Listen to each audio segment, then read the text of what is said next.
45 सालों से super power कहने वाला देश अमेरिका ने कठोर प्रतिबंध, आर्थिक दबाव से निधन किया, लेकिन आज तक झुका नहीं। क्या वजह है कि ईरान लगातार पश्चिमी दबाव के बावजूद अपनी राय पर कायम है?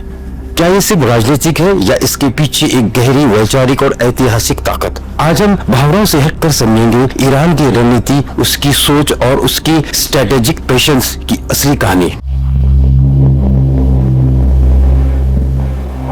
1979 की इस्लामिक क्रांति के बाद से संयुक्त राज्य अमेरिका और ईरान के रिश्ते लगातार तनावपूर्ण रहे। प्रतिबंध लगे, तेल निर्यात पर रोक, बैंकिंग सिस्टम से अलगाव, लेकिन इसके बावजूद ईरान ने न तो अपनी विदेश नीति बदली और न ही अपनी सार्वजनिक रुख में नरमी दिखाई।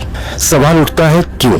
ईरान ने दशकों तक महंगाई, आर्थिक अलगाव और वैश्विक दबाव का सामना किया। विश्लेषकों का कहना है कि किसी भी दूसरे देश की अर्थव्यवस्था इतनी लंबी पाबंदियों में शायद टिक नहीं पाती, लेकिन ईरान ने रेजिस्टेंट इकोनॉमिक का मॉडल अपनाया। घरेलू उत्पादन, क्षेत्रीय गठजोड़ और वैकल्पिक व्यापार नेटवर्क। ईरानी समाज की जड़ों में धार्मिक और ऐतिहासिक प्रतीक गहराई से जुड़ी है। करबला की घटना और इमाम हुसैन का बलिदान शिया परंपरा में अत्यंत महत्वपूर्ण माना जाता है। यह हुसैन का नारा सिर्फ धार्मिक उद्देश्य नहीं बल्कि प्रतिरोध और न्याय के खिलाफ खड़े होने का प्रतीक समझा जाता है। हालांकि ये भी सच है कि हर समाज की तरह ईरान में भी विविध विचारधाराएं मौजूद है। सभी लोग एक जैसी सोच नहीं रखते। डिफेंस एक्सपर्ट अक्सर कहते हैं कि ईरान स्ट्रेटेजिक पेशेंस का खिलाड़ी है, मतलब तुरंत प्रतिक्रिया नहीं बल्कि समय देखकर संतुलित और अप्रत्याशित जवाब।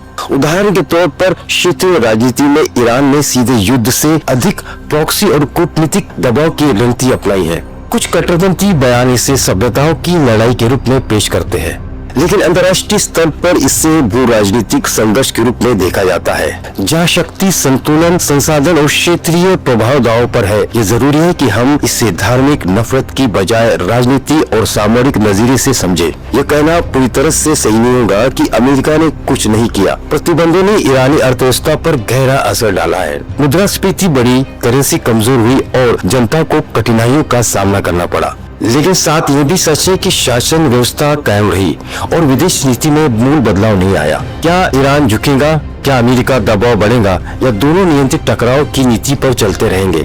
विश्लेषकों का कहना है कि खुला युद्ध दोनों के लिए महंगा साबित होगा, इसलिए सीधी जंग की बजाय सीमित टकराव की संभावना अधिक है। ईरान को सिर्फ प्रतिबंधों से जूझती अर्थव्यवस्था मानना अधूरा विश्लेषण हो सकता है और इससे सिर्फ वैचारिक जंग बताना भी सरलीकरण होगा। सच शायद इन दोनों के बीच कहीं है, राजनीति, रणनीति और आस्था के जटिल मेल में। आप क्या सोचते हैं? क्या ईरान की स्ट्रेटेजिक पेशन आगे भी कायम आएंगी? कमेंट में अपनी राय जरूर दें।